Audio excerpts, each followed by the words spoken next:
Alright guys, well it looks like the weather got a little better. It stopped pouring. So we are trying to see as many temples as we can today, because we're in this ancient city of Ayutthaya, or Ayutthaya. I'm not too sure how to say it properly, but it's named after the dynasty that ruled Thailand for 400 years.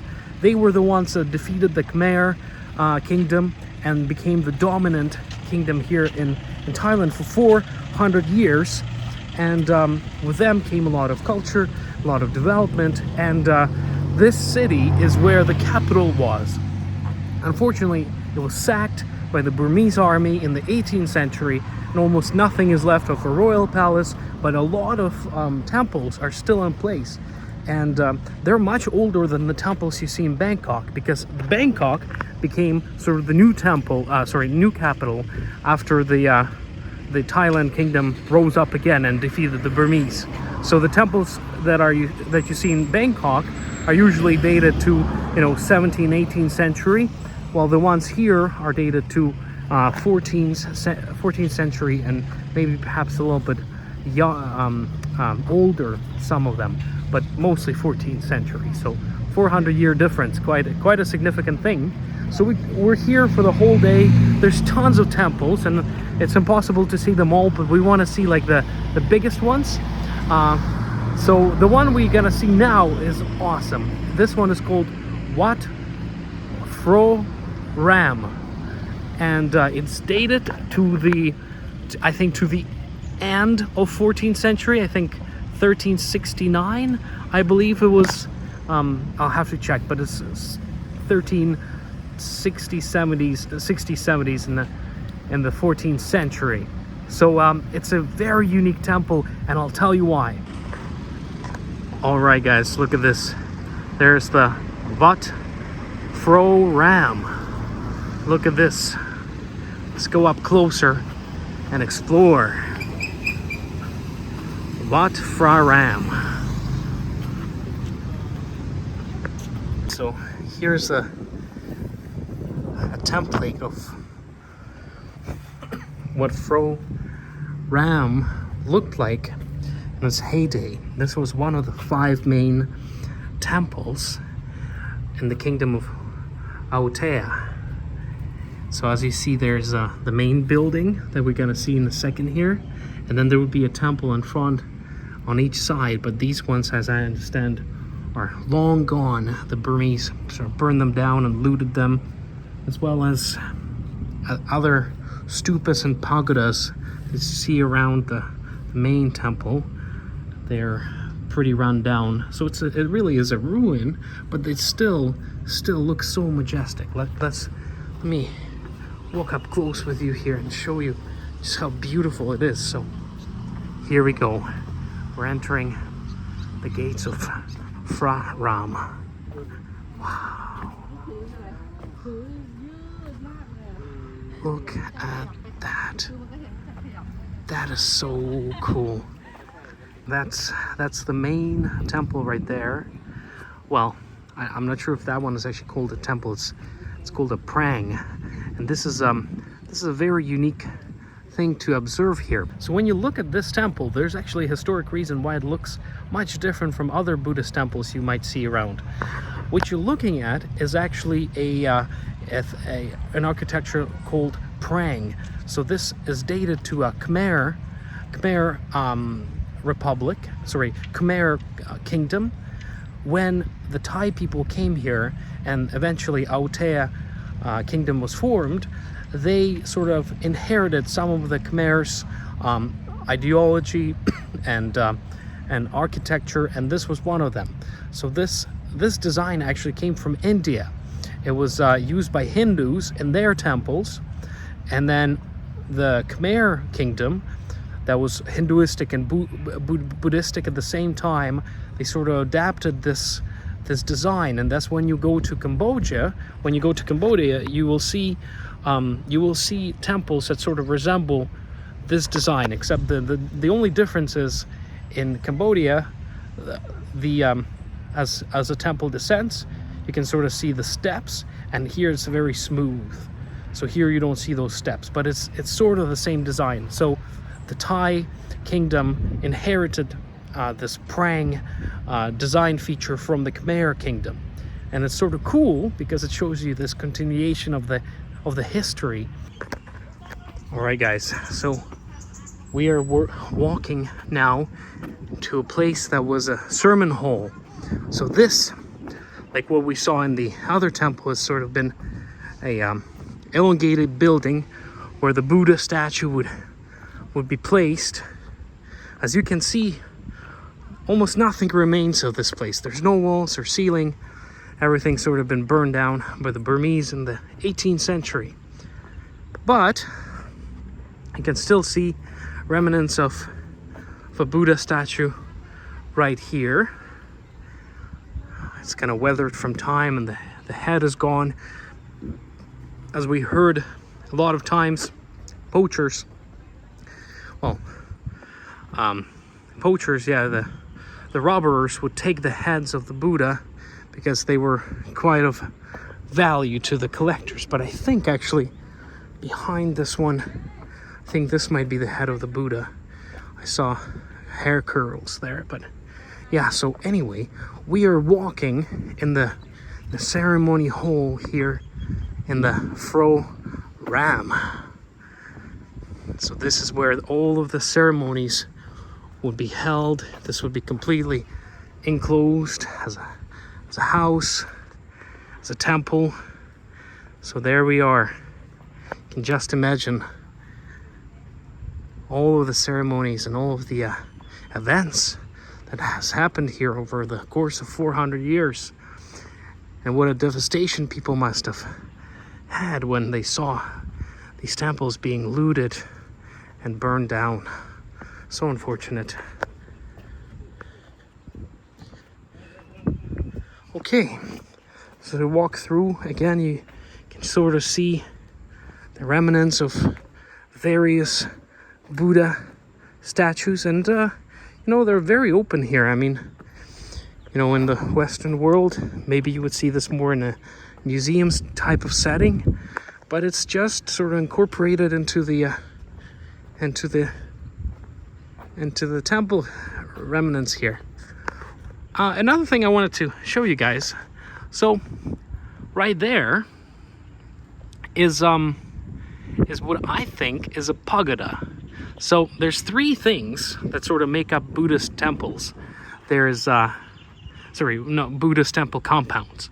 So you have a temple, right? That's where you would sort of pray, and you would have the Buddha statue, and you have the most important processions are done there.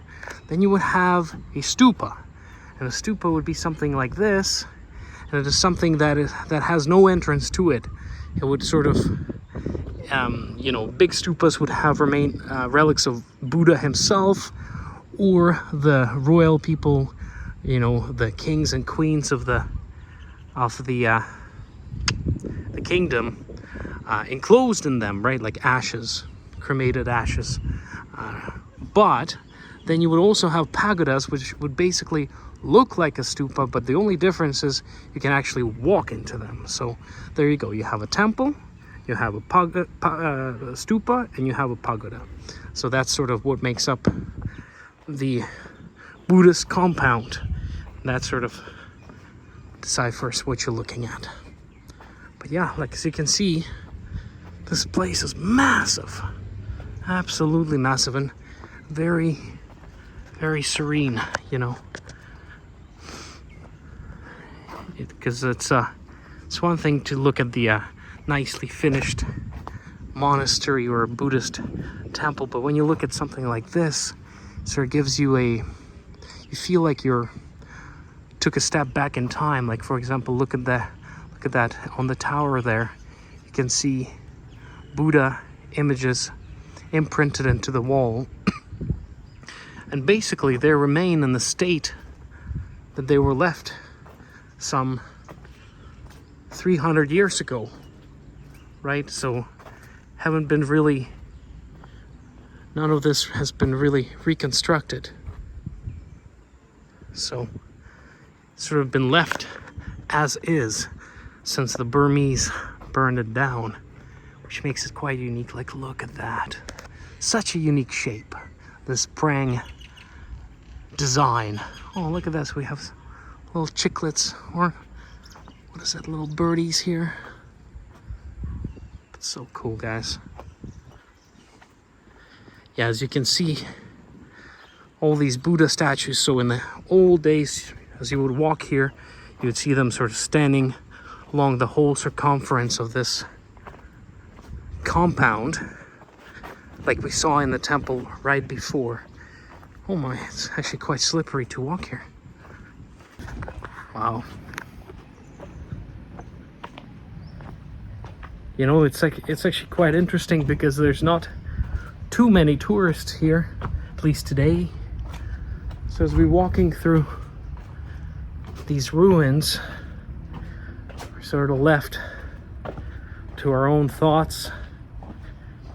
It's a very serene experience just to go around and explore. You know, there's no arrows or anything like that, so you just kind of walk through it and see whatever you want to see. As you can see, some stupas are in a better shape, some are in a worse shape. I wonder if you... No, we definitely can't walk into the main temple, unfortunately. As you can see, let me show you. Wow, that's so cool. Okay, actually, I'm gonna turn the camera around. So there you guys go. See, there's some remnants of Buddha reliefs on the walls. But let's see, if you walk up here, I guess this is where the main entrance would have been. So you can see the steps lead you all the way up, and there's the entrance to the chamber there. But it is blocked off, probably for good reasons, because there's not much steps left there. So we don't want to fall down and get in trouble. But we can admire from here. And look how cool it is. It's sort of a little overgrown. There's little trees up there. Wow. Very neat. So you can imagine, you know, how much more beautiful this place would have looked. You know, you would have like maybe Makara standing here protecting your way as you walk up, and maybe the statues of a dragon with its mouth open on the sides of each stairs. And as you can see, just like we saw in Borobudur, the steps are quite high, so you don't want to you wouldn't want to look up when you're climbing those stairs, because you could slip, and that's sort of symbolical of you shouldn't raise your head as you're approaching God, right? You should sort of kneel and pay, like you should watch your step, and in the process you would kneel, sort of respect the deity that you're ascending to. But really cool. Wow. Here's something cool I wanted to show you. So as I was looking at the temple, something caught my eye, and I remember reading an article about this, so I wanted to show you guys this. Look at these bricks right here. So you can see parts of them are plated with what appears to be gold. Can you see them? And in fact, it is gold, but of course it is not from the times of old. First of all, I don't think this temple was painted gold, and secondly, you know, it would definitely be stolen by now over the course of 300 years. You can see another one here. But what actually happens is the devout Buddhists that come here to pray would themselves bring like little gold leaves, and so they, you know, what they would do is they would walk up to, you know, wherever they, I guess, praying, and they would themselves apply that gold leaf to the brick and kind of push it in and leave it there. And it's quite incredible that, you know, it's still here. You know, nobody seems to be scraping these off from the walls. So it just again shows you how devoutly Buddhist Thailand is, you know, that even like a golden leaf without any security will stay there for a long time, until probably the weather tears it down rather than a human being. So that's really cool that's a cool thing. And seeing that there's three of them here, I guess maybe it's a popular place where people come and pray at this site, right? So just a cool little thing I noticed and wanted to show you. Yeah, as we keep walking, you can sort of see how much is missing from this temple. There's Buddha bodies everywhere. And of course, one thing missing from most of them is, of course, the head that so many people were after. But you know, these are still beautiful, beautiful torsos, right? Like you can see the craft even in these ruins, and they still have spiritual value, right? You don't have to have the full thing there for it to be spiritually important. Like, look at this. Yeah. All right. Well, this was really neat. So this was Phra Ram, guys. Oh, and here it is from this side. Look at that. That's so cool. Let me magnify this. You can see the snake, the nagi there. And there, you can see Buddha standing. It's actually kind of cool. I didn't know what I'm looking at. And I was looking at it up close. I would think it's something Egyptian. But you know, there's a Buddha standing there with his hand sort of facing us, and that sort of represents have no fear. You know, you don't have to be afraid when you live life as a Buddhist. But yeah, there you go. A beautiful look at Phra Ram main temple, main pagoda from where we're standing here. So as we're walking here, I just wanted to show you something, guys. Look at this. There's a handmade Buddha. You know, none of these pieces really, well, some of them do resemble the body, but some of them might be other body parts, but you know, they're sort of put in place to resemble a Buddha by perhaps a local monk, or maybe somebody who came and did it themselves. But how cool is that, right? This is definitely not a headpiece right there, but it looks like it, and somebody even left a coin there, so perhaps that's their special personal Buddha that they come for the prayers. But yeah, a unique thing. Oh, and same right there, actually. Look at that. And hey guys, this is quite interesting. So as we're walking out, we get this little info thing on the way out, but it shows you some of the murals that were found inside the chambers and the pathways and the crypts inside the temple. And what you're looking at is actually the past Buddhas. So Buddhas believes that before Gautama came to be a Buddha in 500 or 600 BC, there was many other Buddhas before him, and so here they are portrayed. Look at this, guys. And you can actually ride an elephant, and I think we will in a moment's time here.